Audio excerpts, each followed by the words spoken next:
Buhay OFW or OFW, masarap pakinggan. Kasi nga OFW, abroad ka, nasa ibang bansa. Maraming pera yan pag naririnig ng iba. Sasabi nila, ay mayaman yan kasi abroad. Pero ano nga ba talaga yung buhay bilang OFW o abroad?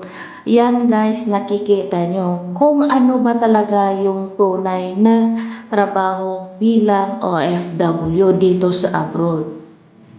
Dahil din nakikita nyo yan, delikado yung trabaho nila. Kasi kung hindi sila maingat, malalaglag sila o kaya tatamahan sila, mababagsakan ng bakal. Baka lahat yan guys, galing yan 4th floor sila. Hindi ko na na-videohan kasi syempre busy din.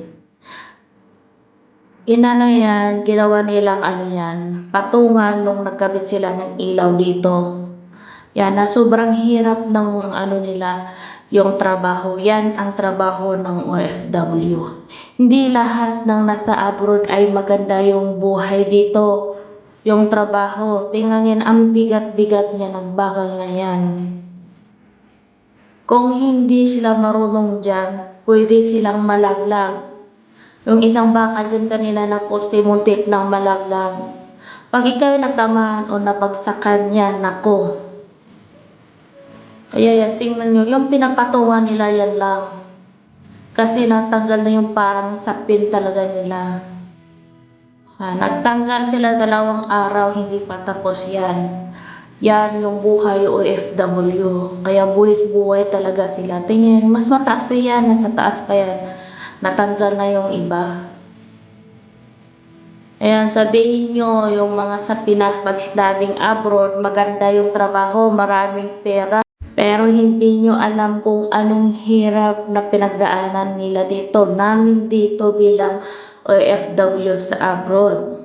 Yan. Lalo na sa trabaho nila, ang sobrang hirap niyan at saka ang bigat at ang init pa ngayon. Kaya yan, dapat talaga sa trabaho nila dito, dubling ingat. Yan. Okay lang yung trabaho ng foreman na yan, nakapula, naka-red na yan. Yan lang, tayo, utos-utos. Pero yung dito nga sa taas yan, sobrang bigat ng nila, trabaho, at saka hirap, at saka delikado. Wala pa silang safety na dyan. Yan lang, nakapatong lang talaga sila, mano-mano lang talaga yung pagtanggal nila ng bakal. Kaya yan, huwag mong sabihin na yung abroad maganda yung buhay, maraming pera. Ayan, ang hirap. Yan lang yung patungan nila talaga. Yan, nakikita kung gaano kahirap magiging OFW sa ibang bansa.